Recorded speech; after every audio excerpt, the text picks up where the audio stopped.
I am Janessa Gale, and welcome to Just Guidance.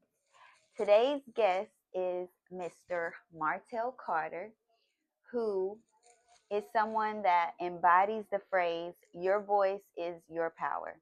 He is studying law, performing powerful spoken word pieces, and using the mic to move minds. We're talking about how passion, purpose, and performance all connect to create impact.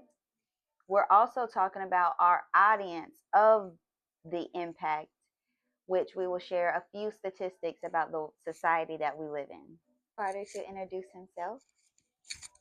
What's up, world? I am Martel G Talk Up Carter. I am a public speaker, a community leader. I am a spoken word artist. I am very grateful to be here today. Thank you. Okay, so we're going to get right on into it about your early journey of your start of it. Ah, What inspired you to first get into spoken word, public speaking, and studying law? so, spoken word and public speaking kind of come from the same tree. So I got into both of those things kind of from the same tree. I wanted to be a rapper. Very shocked, very surprised, very new information. Oh, wow. Yeah. I was good too. I could have did that. Um, okay, in my past life, I got into a lot of trouble, humble beginnings, and I wanted to be a gangster rapper, trap rapper. I wanted to rap that hardcore stuff, talk that talk. And in the midst of changing my life, I realized I can't do that anymore, and I just felt like raps were gonna be boring if I couldn't talk nonsense and rap some gangster stuff and talk that street stuff. But I couldn't stop writing. So I started writing poems. But of course, wanting to be a rapper, I just had to say it out loud. So, spoken word it is. And I would let people read my writings, and people would tell me this is made to say out loud. Like, you have to say it out loud. So that's how I birthed into spoken word. Public speaking, same thing. I wanted to be a rapper. That dream had to end, but I still wanted a stage. I still wanted a microphone. I still wanted to touch minds.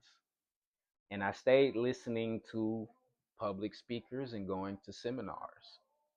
So I'm always around public speakers and I'm at seminars like I could have did that. People around me seem to be impressed. People pay $1,500 for a ticket, something crazy like that to get in here, and I'm sitting there like I knew that. I could have did that. Oh, So wow. that's how the public speaking thing came about. I wanted the stage, I wanted the microphone, couldn't be a rapper. I'm listening to public speakers and motivational speakers and preachers all day. I'm at seminars with public speakers who literally just make titles and names up and they go up there and speak about stuff. And I'm like, I can do that. Yeah. That's how the public speaking came about. Law, kind of the same thing. I got in a lot of trouble. I'm sitting in courtrooms and I watch kids, young black men, take charges that they really don't have to take, get sentences that I felt were like over sentenced, or just really taking deals, talking to people sitting in courtroom, they're just taking deals, literally swear they didn't do this. Of course, everybody in jail is innocent, man. We are in a courthouse. Some of these people I truly did believe. So this is how the law thing came about, just sitting in courtrooms, walking out, watching people go to jail, like sitting there like you shouldn't have did that, bro. You're not guilty. You've been leaving this joint. Your next court date. Wow. Now you got a criminal record, just talking to people in courtrooms. Uh, People don't know laws. Yeah. And it's just sitting there, simple stuff that at least I thought was simple. Like to me, it was like common sense. You should know this, and they just didn't. And I just got the burn in my stomach to like, yeah, man, we can't keep going out like this. So from there, I'm like, okay, I'll do it. I advocate. I wanted to advocate. As a kid, I always wanted to be a lawyer. That was my very first dream, long before rapping. Uh, Wow. I hated school. Was always in trouble. Straight Fs. Very smart though. Let's throw that out there. I could do the classwork. I could do the schoolwork. I just didn't go to class, and if I was in class, I just didn't do no work. If I did the work, I scored high and did well. So I chose not to do it. I was bored, hated school, didn't want to be there. So the law dream died. Yeah. And I ran around in the streets and wanted to be a rapper. Getting in trouble, the law dream comes back. Because I'm like, I can get y'all out of trouble. And I'm walking out of here out of trouble. Yeah. Yeah, that's how the law thing came. And then I'm like, I can do this. I told mama when I was a kid, I can do this before mama died. Hey, that's my return in her investment. That's awesome. I had no idea that you wanted to be a rapper at all, ever, never in life. I had no idea. Yeah, I got rap songs, mixtapes, Oh wow. done That's shows, crazy. That is crazy. been in the studios That with is wild. That is half so of these wild. rappers you know today as probably legends from Atlanta. Wow. That's insane. These are raw answers. The very first time that I'm ever asking you these questions. So I really am pretty shocked with these answers, but it's awesome. It's definitely awesome how you got out there with the spoken word and knew you wanted a stage still and got on your stage to perform. You like, y'all gonna hear what I gotta say, no matter if I'm doing it over a beat, a cappella, if I'm just saying a poem like that. That's great. And then to want to change the to be on the other side in the courtroom, I guess that's awesome. Um, I'm excited to see what you continue to contribute to society because you're doing great so far. Me too. Do you remember the first time you realized that your words could move people?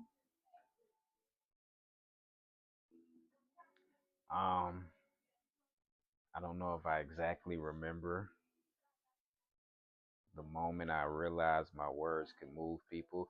I do remember the moment I thought to myself that my words could move people. Whether it was true or not, didn't know that my words could actually move people. I can't remember if that ever really sparked in my mind. I just know in my mind I was gonna do it and I could. And yes, I can remember the moment. I was actually in my car in my driveway and I was listening to Les Brown. And I was listening to Les Brown tell a story about how he used to have a stuttering problem, a public speaker with a stuttering problem. And listening to him tell that story sparked something in my mind that I could tell my story and change lives. And that was the moment I was like, okay, I'm a public speaker. And And mind then you, just this is after going, sitting in seminars, listening to other public speakers. Like, I could do this. I could have done that. you know, So, yeah, that was the moment. I think this may have been right after I got my first heartbreak. This had to have been the end of 2015, beginning of 2016. that's when you first started public speaking. This is when I got the idea Oh, okay, that okay, I wanted okay. to be a public speaker. Yeah, this was the first time you realized, like, okay, I can do this. This is the first time I realized I am Yeah. this. Okay. Yeah. Okay. Um, was there a defining moment where you knew you wanted to use your voice for something bigger? I guess, yes, I can even answer that for being a lawyer, I guess, right? Because that's something bigger that you want to Defining do? moment that I knew I wanted to use my voice for something bigger. Yes. Um, no, I don't remember where I could really pinpoint that exact moment, but I think I knew I wanted to use my voice for something bigger before I picked up the dream of being a lawyer. As a kid, I thought lawyer because I like to argue, and I knew then if somebody wanted to hear my voice, or I wanted somebody to hear my voice, and I couldn't sing, Oh, and they told me lawyers made a lot of money. So that was the idea as a kid. I wasn't thinking about changing lives. I'm thinking I'm gonna talk, you gonna hear me talk. I'm gonna argue with somebody, and I'm gonna make a lot of money doing yeah. it. Yeah. So as a kid, that was my ideal of a lawyer. I'm not thinking of hours of paperwork up all day in the office. I'm thinking straight to the fun, Yeah. arguing with somebody, snapping on a few people, Yeah. and making a whole bunch of money. I'm gonna charge you. Okay. So, with mixing law and art, how do law and poetry connect for you, or do they at all? All of it connects. Uh, Law, spoken word, poetry, public speaking. A lawyer is a public speaker. Most public speakers are lawyers, are someone who went to law school, went that route, probably ended up doing some other things in life. But it all aligns to the fact that, okay, for one, like I said, they're all public speaking in the courtroom, speaking in front of people, uh, on stage, speaking in front of a whole crowd, whether it's doing a motivational speech, a transformational speech, or a spoken word piece, or just simply edifying somebody. So they all align in that way. It gives me my audience, it gives me my microphone, it gives me my stage, it lets my voice be heard, it gives me a chance to change a life. Whether I'm doing a poem, advocating for someone in the courtroom, consulting someone, it all aligns in those same things. I get my stage, I get my microphone, I get to help someone, I get to possibly change a life. You literally just answered my next question in that last sentence. I was going to literally ask, do you see spoken word as a form of advocacy? Yes. So Yeah. when You I just, first started spoken word, the thing was to make my mama proud. My mom is a minister. I come from a background of my mom's whole family, long line of righteousness. They's not with me getting in trouble. They not with me doing no gangster rap. My mama hated the fact that I wanted to be a rapper, and it's gonna be some cursing and some all that rah rah talk. So when I first started doing spoken word, my main objective was one, to change lives. I'm gonna tell my story, give you my open heart to change a life. Two, no curse words. Everything must be positive. This must be uplifting in some form of fashion. I can give you my past and flip it to the future and give you something positive that my mama would be proud to listen to, and she would play for her brothers and sisters, and, and, and her little church friends and church members and whoever else. yeah. So, yes. Okay. Then my next question for you is, how do you balance creativity with the structure and discipline of studying? I guess being in school. I just do it. People ask me this a lot, and I never have an answer for them. I just do it. You make time for it. Uh, Because uh, a lot of people, I know a lot of people, when you pour into different cups, they're like, how I don't have enough time in the day to do all of those things. But really, when you want to do something, you get it done, right? uh, exactly. And what I mean by I just do it, not to sound like a Nike commercial, I just do it. I don't feel like getting up. I get up anyway. I don't feel like doing my schoolwork. And I mean literally. I'm not saying sometimes I don't. I mean literally, I don't. I don't want to go to work. No. I don't want to do this classwork. No. I don't want to study. No. I want to sit back, chill all day, play my motivational videos, get up, go out there in the world, do my thing, and help some lives, be a volunteer, make some money. This world is about money. I don't want to be broke while I'm doing it, but this is more free work, and I'm here for the free work. I'm here to change lives. Uh, uh, but I don't want to do what it takes to get there. I just do it because it has to be done. I have to go to work. I ain't gonna eat. These bills ain't gonna get paid. I got nowhere to go. And I love money and I like to find the things and I'm gonna want to buy some stuff and I'm not trying to go to prison about it. So I'm going to work. I'm gonna do my school work because I'm going to work and I'm still broke. Yeah. So get where I'm supposed to be at, so I'm finna do the classwork. Yeah. I just do it. I don't feel like it just like the rest of y'all. I don't got time just like the rest of y'all. I be tired, tears rolling out my eyes when I'm waking up in the morning. All that. I'm falling asleep, yawning half the day, fatigued, all that. Yeah, I'm on B12s half the day just to stay awake, all that, man. I just do it. I can do it naturally, no coffee. I don't drink coffee, don't have to take the B12s. I just get up and do it. You will be surprised how your body will keep pushing when you just jump up and do it. That alarm clock goes off 1, 2, 3, 4, 5. Jump your butt up, hit the shower, hit those push ups. You're going to be awake. The best energy you're going to have all day in that moment. Like, just do it. Yeah, I agree. That was great. I love your answer. My next question would be, have you ever written or performed something inspired by justice or social issues? Yes. Really? Did you uh, perform it?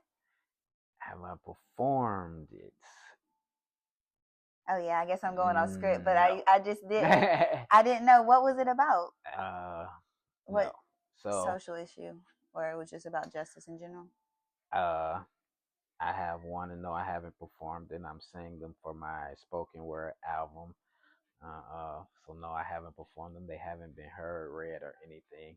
So I have one that I wrote that was inspired around the time where they just kept showing us all these deaths, with the Trayvon Martins, the Mike Browns, Yeah. uh, and all these things going on. So I have one that was written inspired by that. I have one that was written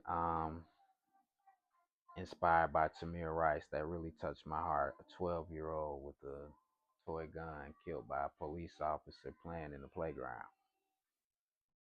Uh, so that one that really broke my heart. Really made me upset. Writing is kind of like my go-to, especially at that moment. Like, I was really like what I called in my dungeon. So I wasn't hanging out with anybody. It's just me, my pen and my pad. So that one inspired me. Um, there are a few others I can't really think of them off the top of the head. That is surprising because I hit them all, even probably from myself. So yes, I do have few others that were inspired by other social moments and things in time. I even had one that was inspired by the controversy around Donald Trump, which is really a banger. No one's ever heard yet. Have to save the bangers. Well, we excited to hear. You said you're gonna do it, put it in an album. Yes. Is it So, gonna? so my first spoken word album will be entitled "The Transparency of My Open Heart, Volume 1," and they will be on there. Okay, we can't wait. And be sure to get that when that come out.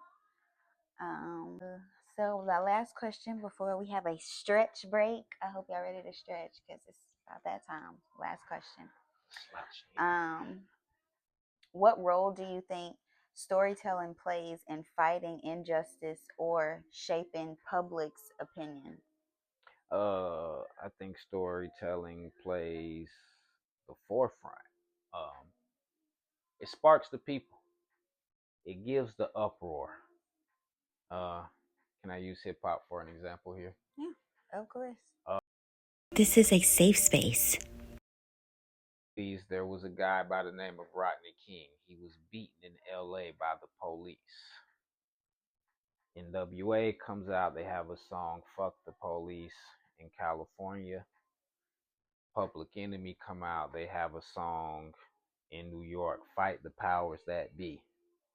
And you have all these uproars, and you get all these riots, and you get all these pushbacks from youth because of these songs that sparked them and gave them a mind thought to fight back. Yeah. And a voice to stand on. Let's go back to how I just spoke of Trayvon Martin. You get Lil Wayne, "Lick Me Like a Lollipop." How much pushback did we get for the death of Trayvon? Get a lot of people talking. How many marches and riots did we get? And George Zimmerman gets off for hunting Trayvon down. Literally hunted bro down. They told him to leave him alone. He said no, and he went after him anyway. It's like hunting someone down after you drove around your neighborhood and followed, bro. It's like hunting him down. Right. And he went to jail. How much pushback did we get? You can't even remember. Look, you have to think. Yeah, I would say I'm trying to remember, but I know it is a song that it have the reference of George Zimmerman. It's something about either putting money on his head or having money on his head or something the like Roddy that. Ricch song. Yeah, and that was a line in Roddy Ricch song. How many years after Trayvon's death did that even come? Yeah.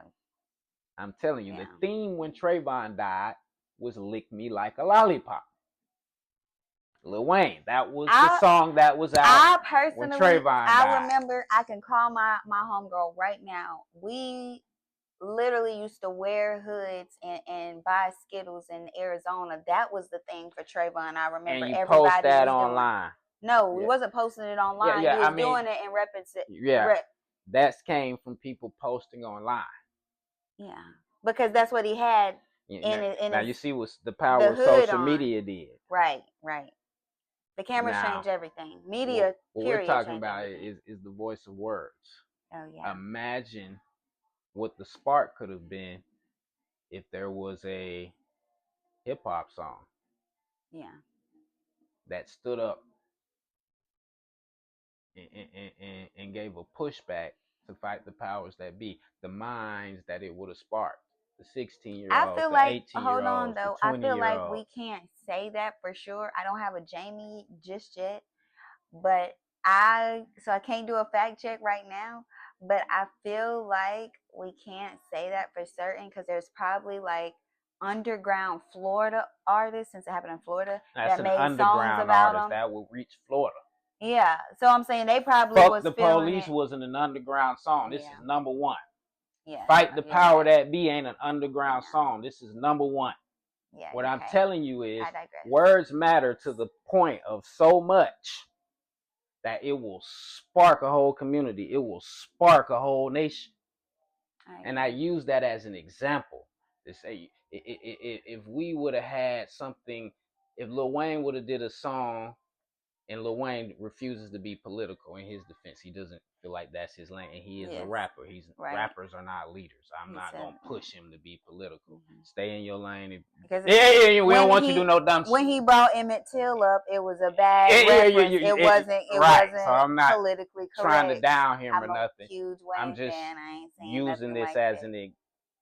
not trying to down him. I'm just using this as an example to show that. Let's be clear. Words are a song, a spoken word could really spark a whole generation. Think what Dr. Martin Luther King did for his generation. Or Malcolm X did. Even to this day, their words sparks things, changes things, brings about people's mind to want to do great things. Words are number one. They're the forefront. A voice, what you say, imprint, it's number one. It's the forefront. I agree.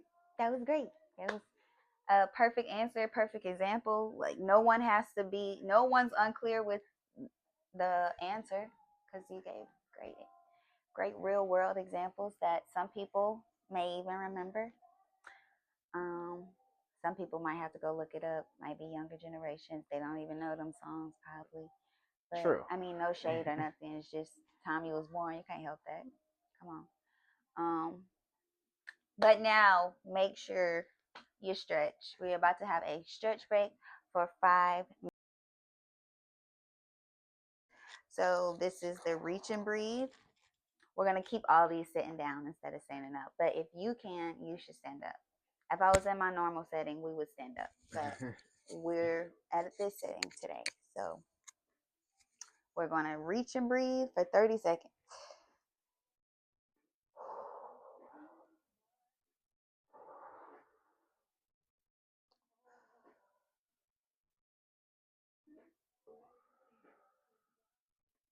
And I do not own copyrights. This music that you hear in the background, this is the Vibe Vault on YouTube.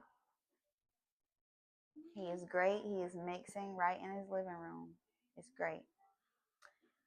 Now we are going to forward fold. You're just going to tuck your chin, hinge your shoulders, and bend it over. This is going to wake up your spine, shoulders, and lungs.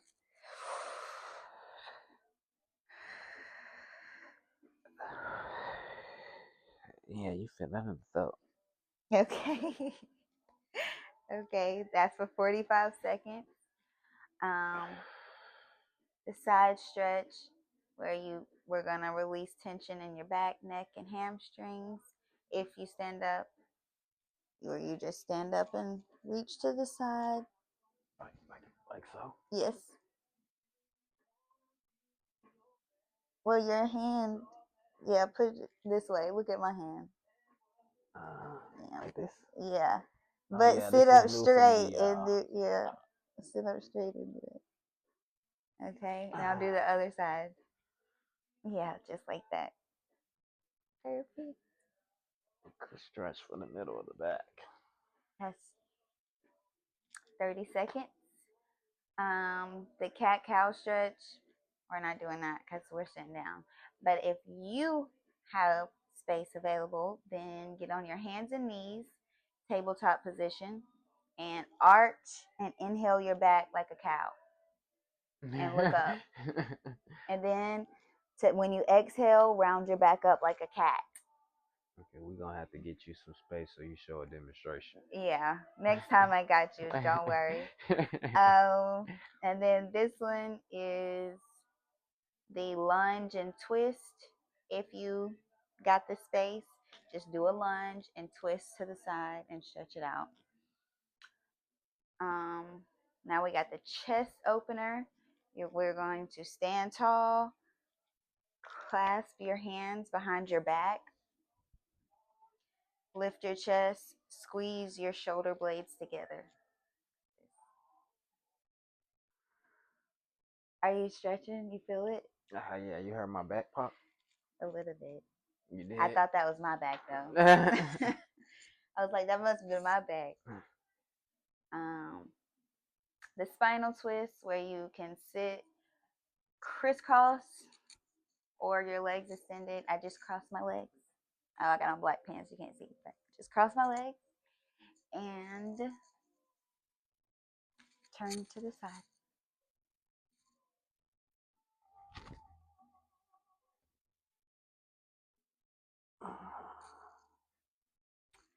Okay, and the other side. He is vibing out. I knew he was gonna be a vibe.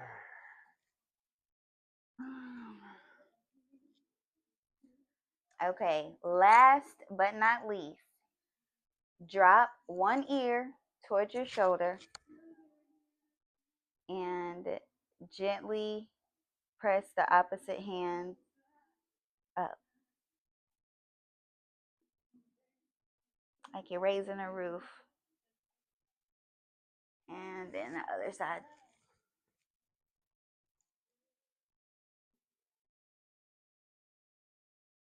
That feels so great on my back. All right. Everybody hopefully is feeling loose, refreshed, and recentered. Now, before we start continuing on about how important it is to use your voice, we're going to get into the statistics of who we are using our voice for. Now, these are 5 statistics I would like to share with you, and you can tell me if you knew it, you didn't know. Let me know if you're surprised or not. Okay, so I know, didn't know, surprised. Yes. Okay, let's go. Are you aware that almost 1 in 5 adults read below a 3rd grade level? This showing significant gaps in our reading ability in society. Didn't know, Surprised or not? not surprised. Okay. How do y'all feel about that? Y'all listening? Did y'all hear that? It means that most people can understand and use language at the level expected of students in 7th and 8th grade. Not surprised. Uh, Not surprised? didn't know that, not statistic wise, but no, not surprised. Surprised that the average American is not a great communicator or a great writer, and can probably only communicate or write on the scale that we're speaking of here at a middle school level. That's not surprising. But at a 3rd grade level, yes, that's I would be. I'm surprised. But it's only read. It's the statistics at a 3rd grade level is that they read.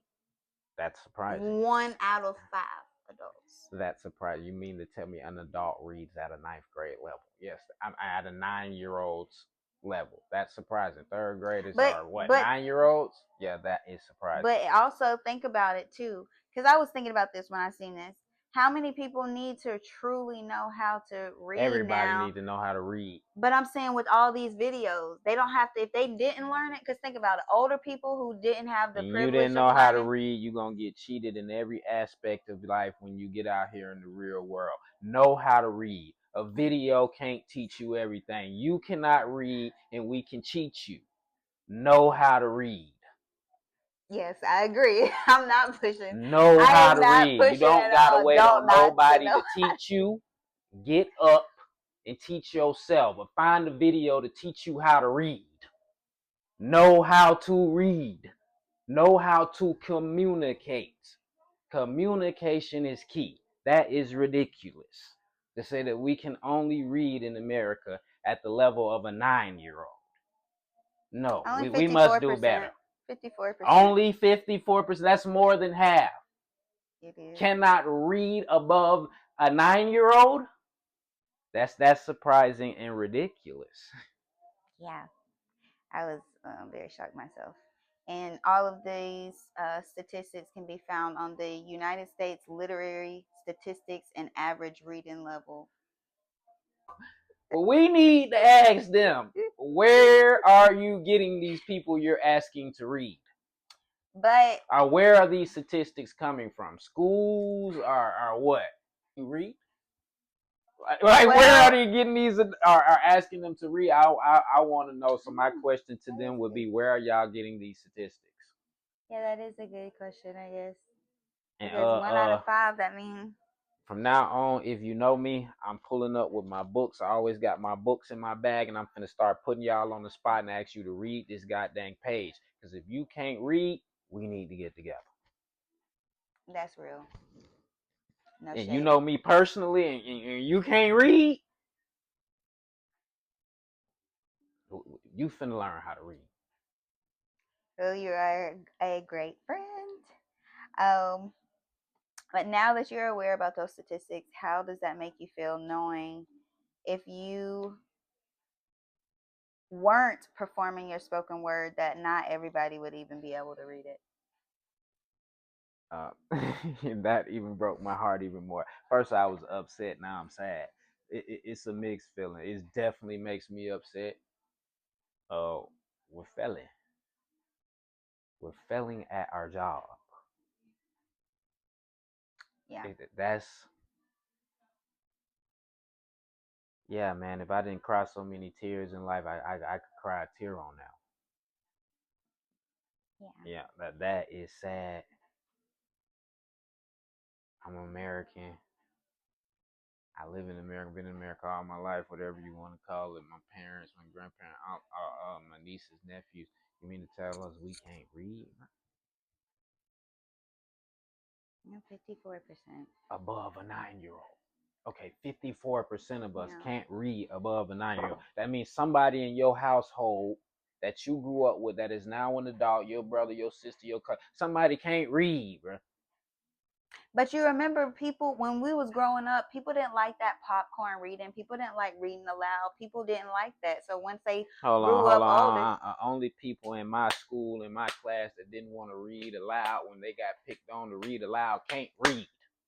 yeah, that was everybody. Nobody wanted to read out loud. And when they Well, was that's taught, your school. I didn't go to that school. In my school, and I went to a school with a bunch of badasses.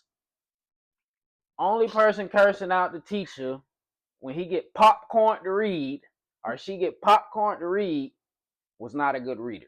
They don't want to be put on the spot because he can't read these words. He know 10 of them. It's gonna be a few words in there he gonna stutter over and we laughing. That's why he didn't want to get popcorn to read. The rest of man, I'm talking in class, throwing paper. The teachers stay trying to put me on spot, ask me to read. My classmates used to tell me, "Oh, boy, I didn't know you could read." I'm not cursing out the teacher. You popcorn me to read, and I'm over here talking. I don't even know what page we on, where we at.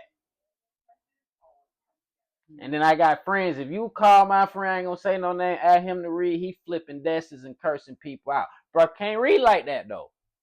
but it's okay. So you know that, and so you Oh, gotta. back then I didn't care he can't read. I needed No. him to do other stuff.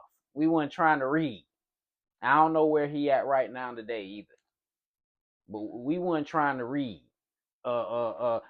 My mama taught me how to read when she realized I could not read very well. Then I had to sit down and learn how to read. Where y'all parents at? One day my mama sat me down and told me to read this, and I didn't know how to read the word wound. I kept saying wood. And she got mad as hell. From that very moment, I had to read a book to my mama every weekend on Friday, and by Sunday, I had to have the book report. And I had to read it to her. That's a good mom. That's a Because good. my mom was like, oh, boy, you can't read. Man, where y'all parents at? Why I got to teach them how to read? At that point, right now, I'm going to teach you how to read. Boy. You can't read, I'm going to teach you. That's a shame. And that's how I feel about that. That's ridiculous. That's a shame. It's sad. It's very upsetting. Okay. Well, that's the statistics I wanted to throw in there. Y'all know I'm a numbers person. I'm an accountant. The numbers every single day. I just needed to throw some numbers out there. So now we'll continue to talk about using your voice. What advice would you give someone who struggles to use or find their voice?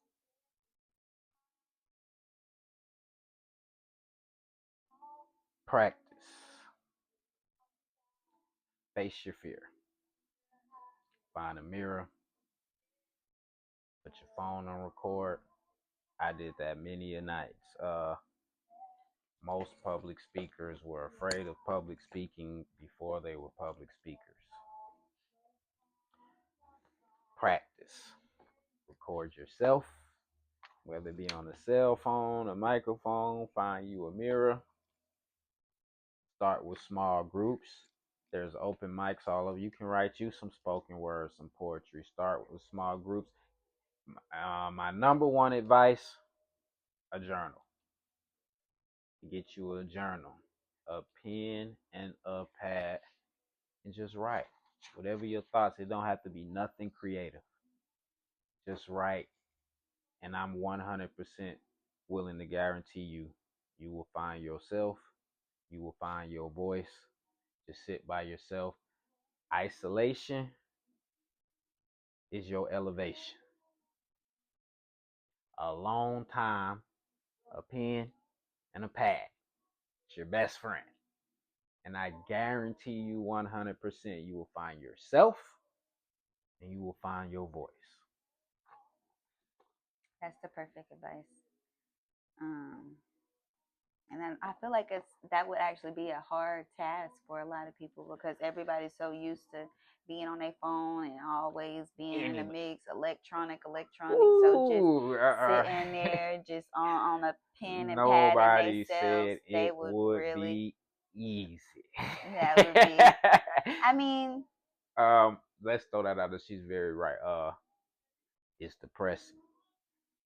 It's sad. It's lonely. May not be lonely at first. Just because you alone does not make you lonely. It gets better, especially in the beginning when you used to being around a lot of people, you used to being in the mix. If you that kind of person, you just used to being out there, or if you got like me, I got like a racing mind. My mind never stops. I'm always thinking. I'm always talking to myself. This nature. If you got like very anxious, a racing mind, isolation ain't gonna be that easy, bro. But it is your victory. The race in your mind will stop when you isolate yourself and find your issues, overcome them. First thing is to realize it. Next is to accept it. If you cannot accept it, you cannot change it. Isolation will bring all this to light. It will bring the biggest change of your life. It will give you the greatest thing in life you can know, and that is yourself. It is not easy. It will be hard. It will be stressful. It does get lonely. All the demons come out. You think you're perfect? Cut the lights off and sit in the room. Cut the TV off. You don't gotta cut the lights off. Cut everything off and sit in the room by yourself. You well, let's see how perfect you are. Take the TVs out your house. Live without a television. Sit in that house. Kick everybody out. Be there by yourself. And let's see what you really got. And people are stronger than what we know. You will survive what you think you can't. You will grow through what you think you cannot go through. You are stronger than what you think. You will make it. And if you strive through it, you're going to come out on the up. And when I mean by strive through it, meaning don't lay there in your sorrow. That don't mean it's going to look good. I mean push through. Don't quit. Learn you something. You can't read, learn how to read. Watch a video. Don't watch videos to get through life. Watch a video to learn how to read.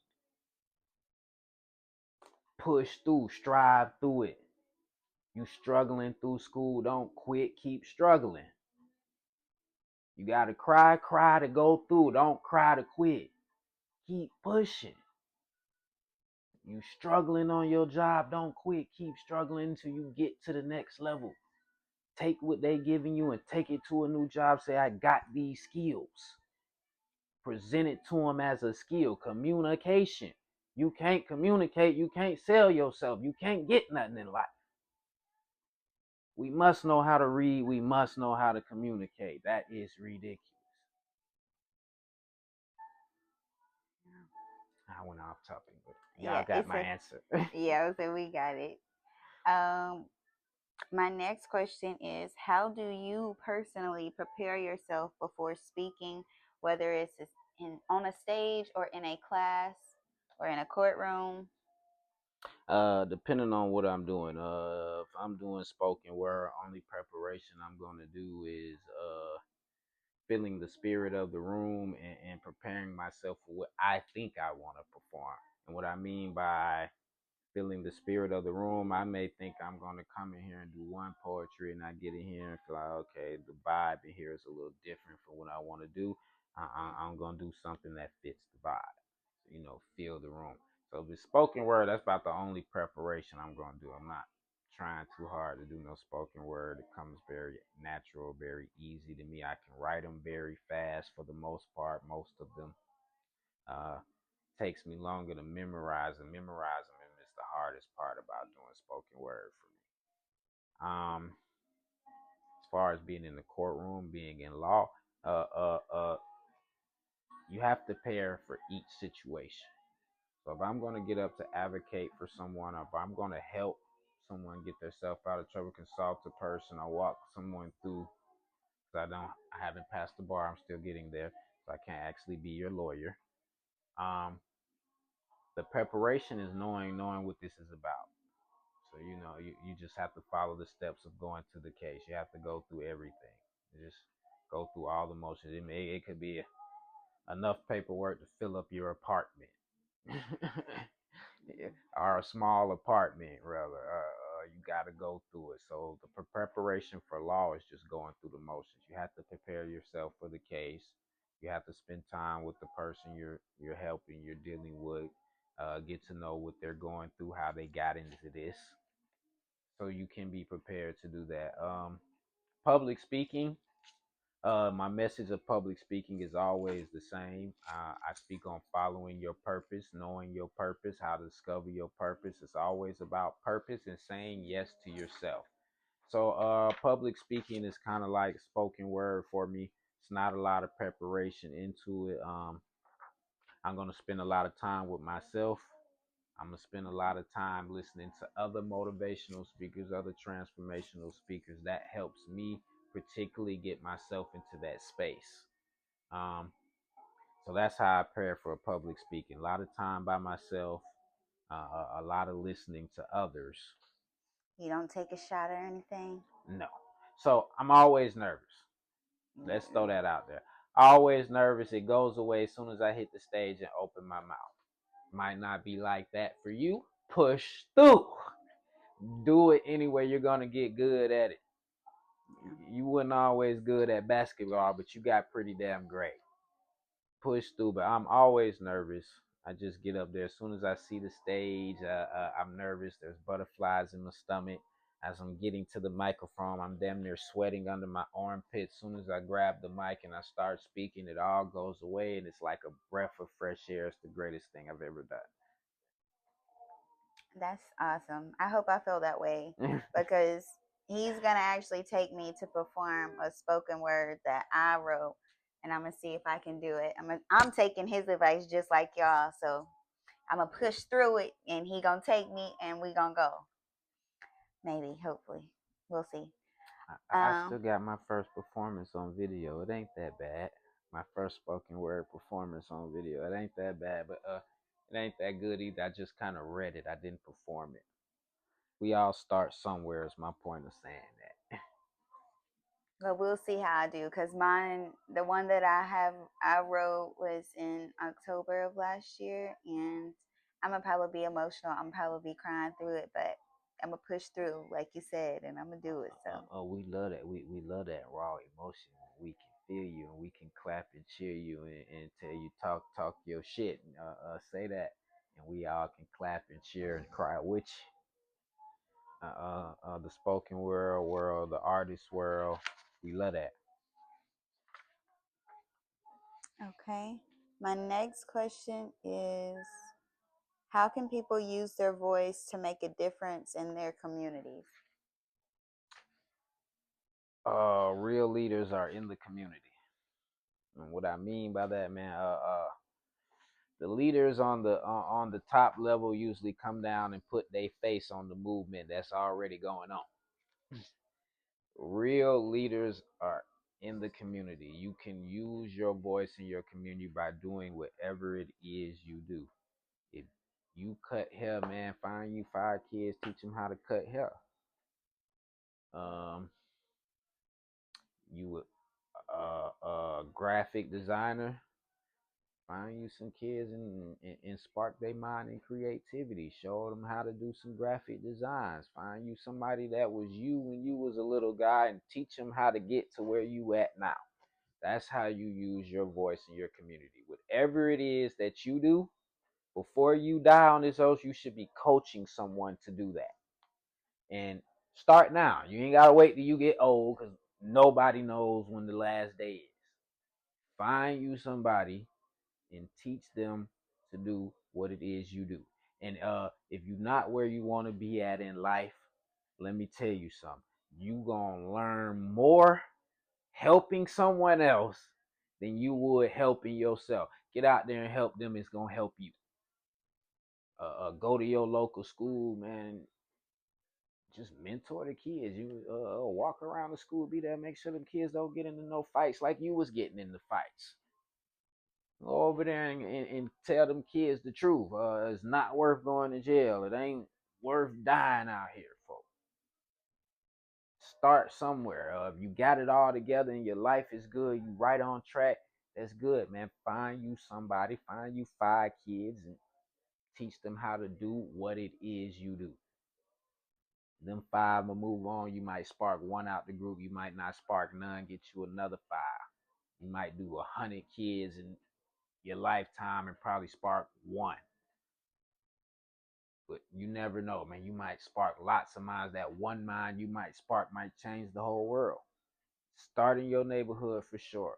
Real leaders are on the ground level, especially in today's time. Our children and even my generation, they think leaders are entertainers. They look to the rappers, football players, basketball players. But you know what Malcolm X said? That's when we allow them to put us in a position, we stay in that position. If you are an athlete, you can't speak on political things because you're just an athlete. When you get in that realm, you know what quote I'm talking about? Malcolm X said about the Malcolm X said, he did the speech where, he said Dick Gregory isn't a but it was leader. a He's a specific comedian. quote. Oh He my went gosh, through I even need a his Jamie. friends. I don't remember the quote, but I remember he gave these speeches quite often where he said entertainers basically aren't leaders. He would even name some of his friends like Muhammad Ali and Dick Gregory. I don't think that they should not speak. What I want you to understand is a rapper is a rapper. Even if he do say some things to push our community, that's good. Mm-hmm. Have a voice, that's cool, especially if Like you Little can have Baby, a voice. when the song Yeah, after like the George Floyd thing, exactly. he used the I can't. It was the I can't breathe, I, but the song was it's like it's bigger than both of the us. bigger picture. Yeah, that's what Yes, the that's song it. was. The Yeah, yeah, bigger bigger picture. picture. Yeah. But great song, man. Shout out to Lil Baby. But yeah, you see where I'm going with that. Yeah, Yeah, I for sure. definitely understand. Okay. So the last question that I would like to ask you tonight is finish this sentence. My purpose is. To bring people together and to uplift others. Okay. There is a 30-second question thing that I made, but it was in my stuff. That is not. I don't know where it is Oh, right so we now. don't get to play what's Yeah, the game called? yeah. I forgot the name. It was like Oh, she don't even remember the name. yeah. What her name is? I wrote it. I wrote it all down. Just But guidance with Janessa or something like that. You no, said it it was was like 30. Oh, guest guidance. guest guidance. Guest guidance. Yeah. Yes. But I'm gonna try to find those questions tomorrow, and maybe I'll just add this segment in. So maybe I'll be back, y'all, to play the game. Yes. Um, so wrapping up, I just would like to thank you for your time. Thank you for coming. Thank you for being my first guest. Thank you so much for doing this. Thank you for sharing your stories, your experiences, giving advice, your energy, letting people know, spreading or sparking minds, I guess. Thank you so much for it all.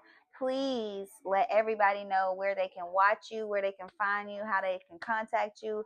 If you want to book him for the spoken word, if you need some advice, if you just want to keep up with what he got going on. He just told you he was about to do a whole album, a poem album, A spoken word album. a spoken word album. So I'll be back to explain to y'all the difference between poetry or poems and spoken word in the history of spoken word.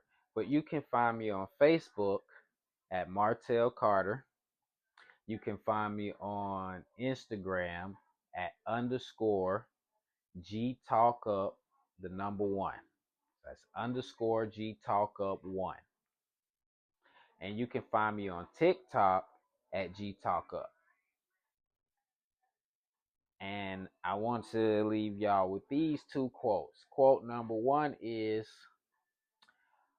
all readers are not leaders, but all leaders are readers. Quote number two is one of my very own. Upgrade yourself onto the next level. There is always more to accomplish. Peace. Thank you for joining us on Just Guidance with Janessa Gale. Just take what resonates from Just Guidance with Janessa Gale.